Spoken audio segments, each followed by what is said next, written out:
Number one, you're not chasing, begging, or selling or persuading anybody. You're teaching. That's the right mindset right there. Number two, there's no fear. There's no fear because you're not asking anybody for anything. You're leading with a servant's heart, right? And number three, you ain't going to raise no private money unless you are confident and convicted. If you're a real estate investor and are wondering how to raise and leverage private money to make more profit on every deal, then you're in the right place. On Raising Private Money, we'll speak with new and seasoned investors to dissect their deals and extract the best tips and strategies to help you get the money, because the money comes first. Now here's your host, Jay Conner.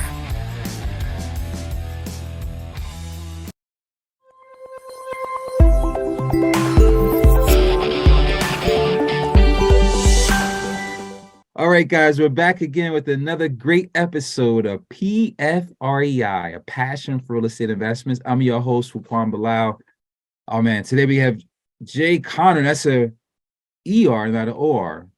Opposite. OR, not ER.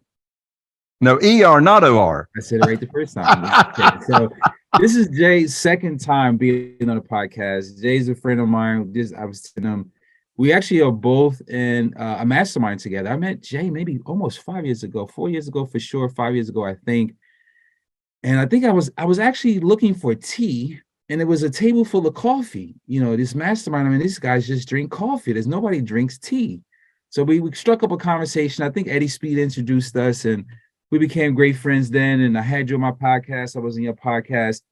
His specialty is how to get the money, the private money. He's the private money specialist. He'll tell you all about it. Before we jump all into that, Jay, let's just give the guests a little bit of brief background on yourself, and then we'll get into it.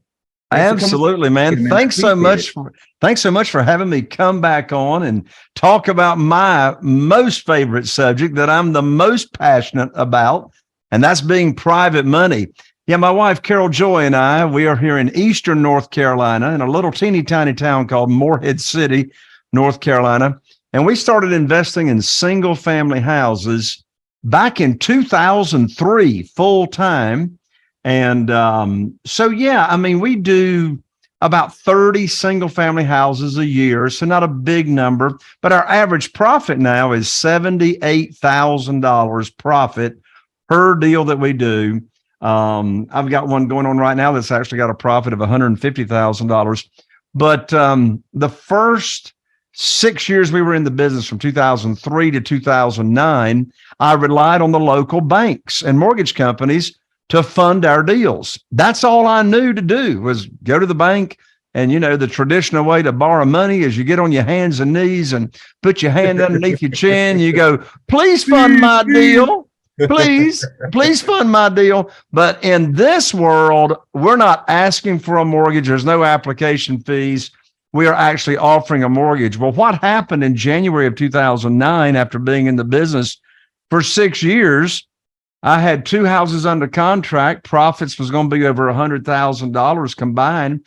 And I called up my banker. I'd been doing business with him for 6 years, done a bunch of deals with him.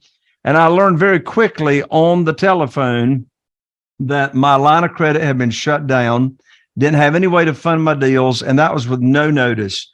Well, I didn't know there was a global financial crisis going on until now. I got a crisis going on and can't get my deals funded. Well, my definition of coincidence is God's way of staying anonymous. And I learned about this world of private money in less than 2 weeks. I put my program together. I put on my teacher hat, and I started teaching people in my own network, people I go to church with, people in the Rotary Club, people in Business Networking International, my own connections. I started teaching them my private lending program as to how they could earn high rates of return safely and securely. And I raised $2,150,000 in less than 90 days. It was the biggest blessing in disguise. I mean, when I was told I had no funding, it was like, what am I going to do? Right. But it was the biggest blessing in disguise to be cut off from the bank. Our income actually tripled in the first 12 months of losing my line of credit. And the reason it tripled is I had access to all this private money. Today, we've got 47 private lenders that are loaning us money on our deals. That's individuals, human beings. Well, the reason our business tripled was because all those foreclosures were going on, like they are now again, but the banks weren't lending money, right? But I had all this private money available to me, so we were able to actually pick and choose the deals we want to do. And I tell you, since that month, since January 2009, I've never missed out on a deal because I didn't have the funding.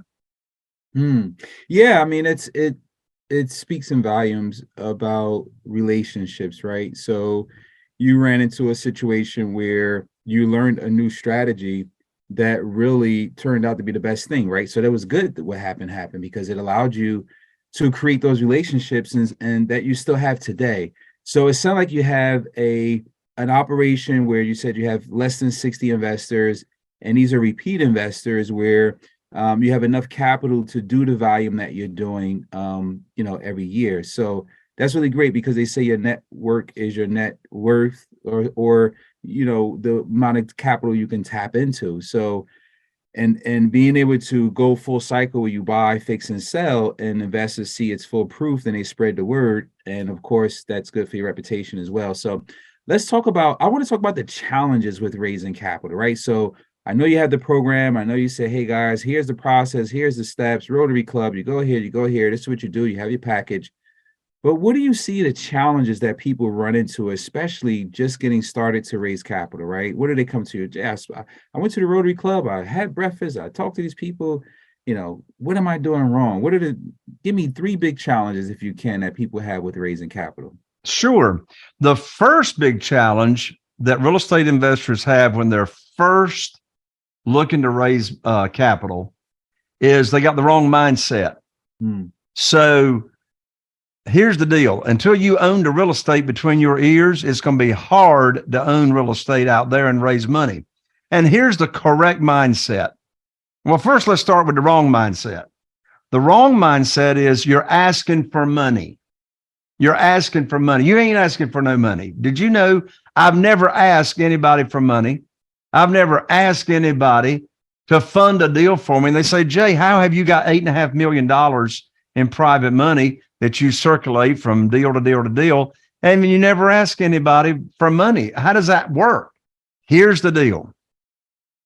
I put on my teacher hat and I teach people what private money is. I teach them what self-directed IRAs are and how they can use not only their investment capital, but they can also use retirement funds that they can move over to a self-directed IRA company and, invest with my company. So I teach them what this is all about. Here's the deal. And this is a sub problem, a sub challenge. Instead of having, in addition to having the wrong mindset and asking, then there's a fear of rejection. They got the fear of rejection. Listen, you can't be rejected if you're not asking anybody for anything. There is no rejection. So let me play this out even further. So we separate the activity and the conversation of teaching the private lending program and how they can get involved. We separate that conversation from telling them about a deal that they could get involved in. If you tell somebody about a deal they could get involved in and you're first talking about private money, you're sounding desperate and you're begging and you don't even mean to. Because if you talk about the program and, hey, here's an opportunity, here's a deal you can get into right now, you sound like you're desperate. So first we teach the program, right? I don't have a deal that you could get involved in today, but I want you to understand the program. What's the interest rate I pay? How are you protected? Can you get your money back in, 90 days or less if you need it, right? What's the length of the note? Et cetera, et cetera, et cetera. It only takes about 20 minutes to have a conversation about how the program works. And then once they tell you, hey, I love the program. Yeah, I'd like to get involved. How do I get started? Well, they don't write you any check directly because we're not borrowing unsecured funds and they're not investing in a fund. I'm not pooling money in a fund. Everything we do is one-offs. Like there's a single family house, there's a private lender or a couple of private lenders to get involved. So they tell me, what they got to work with. They tell me if they've got retirement funds that they want to use. I'll introduce them to my self-directed IRA representative, where I refer all my private lenders to. Now, once they're ready to go, I say, I'm going to put your money to work for you just as soon as possible. So within a week or two, I'll call them up. Believe it or not, we still have handsets here in North Carolina with cords attached. I mean, can you believe? Some people haven't even seen a handset, right? So I call them up, and here's the exact script.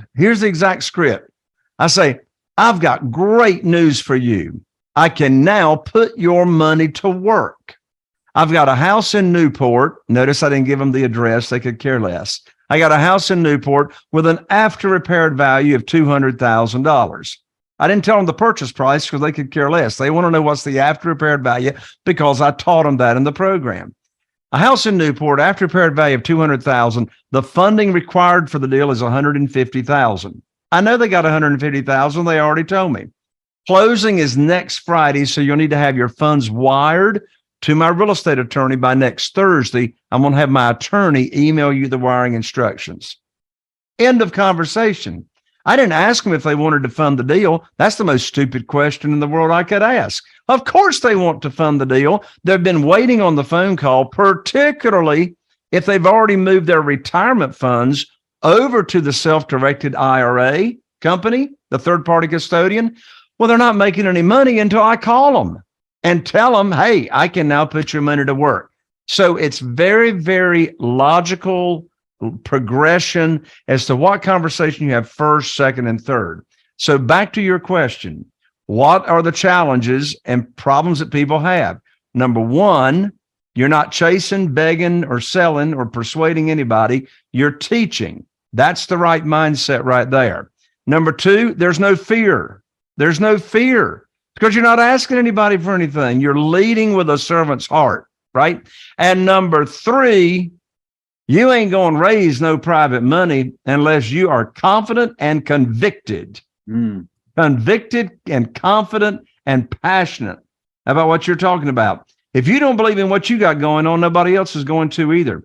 Well, so how do you get that confidence, right? Well, let's say you're a brand new real estate investor and you never raised any private money.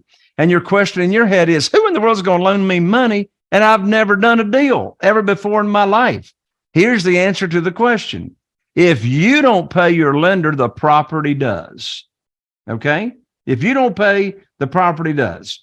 So, and of course, if you're looking to do your first deal, you better be working with somebody who knows what they're doing, as in a mentor or a coach, right? You better be working with somebody, right? And so, as I said, we're not borrowing unsecured funds, right? So how you gonna get that confidence to come across? You got to know the private lending program backwards and forwards. So if you want to go down to Smithfield's Fried Chicken and Barbecue after Sunday, go meet in church and have lunch, you can have a casual conversation over that fried chicken talking about private money. Another reason they fail is they don't know how to start a conversation.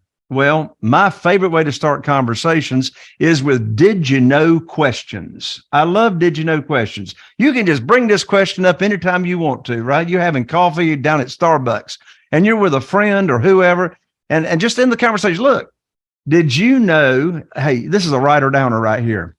Did you know there's a way people can earn unlimited money per year tax-free? Let me repeat that. My favorite did you know question. Did you know there's a way people can earn unlimited money per year tax-free? Well, of course, they don't know the answer to that question. They don't know how that works.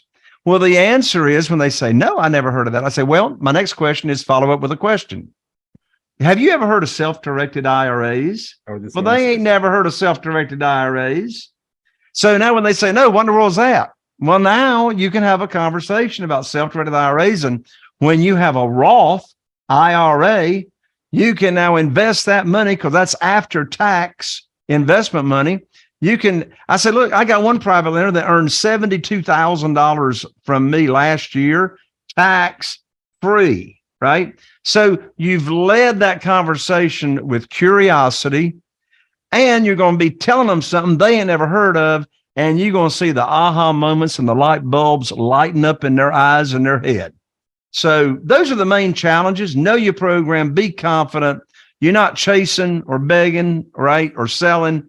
You're teaching, you're leading with a servant's heart. And, you can't lose what you ain't got. Got it. Hey, I want to make a pivot for a minute to where we are now in the marketplace. There's a lot of headwinds in the market. In fact, Q4, even I experienced the sentiment from investors being fearful, not knowing what's going on, interest rates increasing. How has those different dynamics affected, if at all, your business or the raising capital part? Because it was crickets for me in Q4. It was slow when I compare Q4 last year to Q4 the year before. And even some early parts of Q1 is just starting to turn around now, where investors are starting to gain some confidence in the market. How has that affected, if any, It hasn't affected my business any. In fact, I've got more private money that's been referred to me in the last few months. And the reason that is that all my private lenders are taught. I don't do any business with private lenders that were already lending money out and already are familiar with how the game works. Everybody I'm doing business with, I am their trusted advisor. Got it. Yeah. So you're educating them, having that transparency, keeping them abreast of what's happening, and that instills the confidence in them. And plus, as you mentioned, the deal is secured. You're saying, hey, do you have a mortgage or note? There's some equity cushion in there above what your loan is. You're insured. So if the house burns down, you get paid back. So you're going through all of that. So as long as there's still a buffer of what they're putting in versus what it's worth, and they're secured, then it's a win-win. So the single family house lending, in fact, I think that lending part of the business increased more when it started to slow down for other things, because most private investors started to take advantage of increased interest rates. Hey, we can get an extra point, we can get extra here, we can get there. So that's kind of what I didn't know if any of your investors came out asking for, hey, we feel like we should get more points or certain things. I did see that happening to a few other people that I know that pretty much borrow money on private lending. The lenders were like, hey, well, interest rates are higher, we got to charge a little more. Yeah. Well, first of all, I don't pay any points. I don't pay any origination fees to my private lenders. It's a straight 8%. And you know what's interesting? I started paying my private lenders 8% in 2009. I haven't changed it since, with all the volatility and interest rates going up and coming down. And so I had one private lender last year. I had one private lender have that conversation with me. They said, Jay, interest rates are going up, quite a bit. Do you see the interest that you're going to pay us go up? And I say, and I reminded her, I said, well, I base on what I pay to my private lenders, compare that to what they can get in a 12-month certificate of deposit at the bank. And here's what's interesting. So, 3 years ago or less, the average interest rate annual, or the yield of a CD, 12-month CD, got all the way down to 0.17%. 0.17%. And I was talking with somebody earlier this week, and they had in their mind that the average now on a 12-month CD yield in the bank is between 4 and 5%. I say that 4%. Yep. Something cannot be further from the truth. Yeah. Google it yourself. I Googled it 48 hours ago. The average 12-month CD yield average in the nation is 1.37%. Mm-hmm. Now, where do you see these 4% and 5% banners? Let me tell you where you see them. You see them out in front of a credit union. Look at the small print. They're paying that on the first $25,000. What are they paying on everything above $25,000? 1%, 1.25%, right? So always read this, the fine print. Yeah, and plus it's still higher than Treasury bonds. Some people I saw started to go into Treasury bonds. They feel as though it's more secure, more safe, but still the property itself is the security. So I get what you're saying. And it is always good to point out to investors, hey, if you were in the stock market, if you were doing this is what you would get compared to what we're doing. So, Well, that's another reason I got more private money chasing me, particularly over the last 2 years, 2.5 years. The volatility of the stock market. They are sick and tired. And you talk about the word fear. They are fearful. And the older someone gets, the more fearful they become of the volatility and are afraid that they're not going to be able to outlive another correction, if you will. And of course, as we know, what's wonderful, particularly with our older private lenders, what they love is they know exactly what their rate of return is going to be. And they don't have to worry about the value of their investment, that principal loan amount or investment, as contrasted to the stock market. They don't have to worry about there any value decreasing or coming out of that. Now, let's talk about term for a minute. I see that the conversations, because I speak to investors all the time, and even myself as an investor, I'm looking at the sponsor syndicators or short-term deals, transactional funding deals where I can lend money for 90 days or for 6 months. Do you see that the term has changed? Is it a year, 2 years?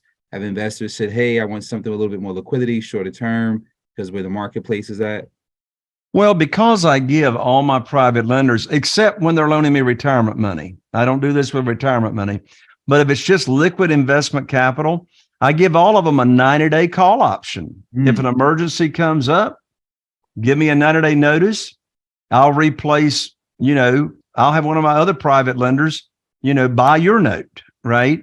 Awesome. And so they know they've got an out all the time. But my terms, as far as the length of the note, hasn't changed since February 2009. If it's liquid capital, investment capital, it's a 2-year note. If it's retirement funds, it's a 5-year note. And most of the time, I don't use it for that long on a property. Like the only time I would use it for longer is if I'm actually selling a property on rent to own or lease purchase. But in this crazy hot market, which it's still hot where we live here in Eastern North Carolina, I mean, I just put a house on the market this past Monday, 2 weeks ago. I do coming soon. Here's a little trick I do. My realtor puts it in the multiple listing service under coming soon. And then Friday it goes active. Well, the list price was only $230,000, right? And by Saturday, it went active on Friday. We had 14 showings, 14 showings on Friday. And then on Saturday, 4 written offers, 3 of the 4 above list price. So we're still in a crazy hot market. But anyway, that's my terms, 2 years or 5 years. And I don't ever pay principal and interest. It's either interest accrued or interest only payments. That's awesome. Let's talk a little bit more about where people can get this book. You told me earlier on the show that you got a free book giveaway for the guests. What you got? I'm telling you, brother. I'm telling you, I'm so excited about my book, Where to Get the Money Now. Where to Get the Money Now, subtitle, How and Where to Get Money for Your Real Estate Deals Without Relying on Traditional or Hard Money Lenders. This is not an ebook. You can't download it. The only way you get it is I ship it to you, right? So at Amazon, it's $20. You can get the book for free, pay a couple of bucks to cover shipping and handling. And so you can get it at jayconner.com/book. That's jayconner.com/book to get on the fast track to getting all the private money you'd ever want and never miss out on a deal. And you know what's beautiful about it? Just duplicate my program in the book that I teach to potential private lenders. And guess what? You make the rules, not the lender. That's awesome. I love it. Come to think of it, I met you long before 4 or 5 years ago. It was at No Expo. Okay. No Expo.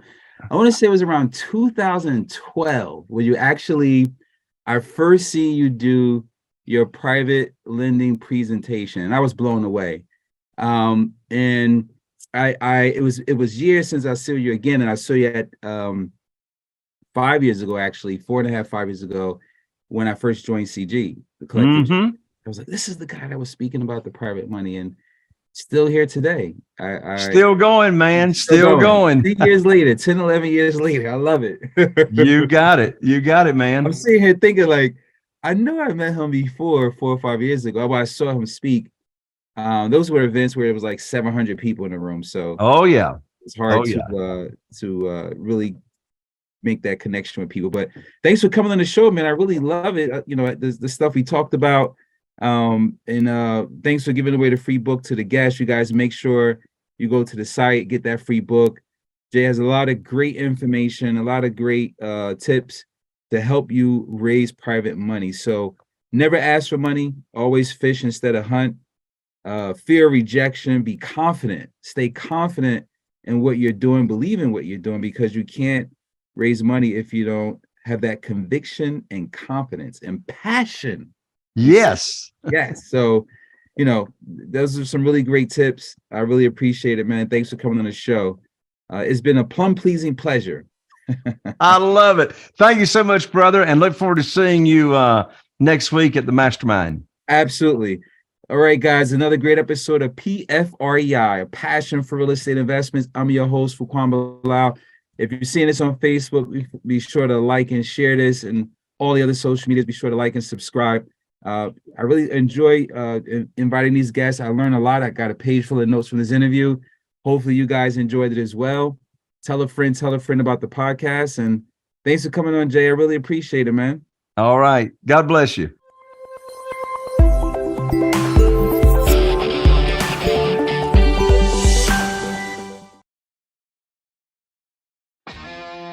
Are you feeling inspired by the knowledge you gained in this episode?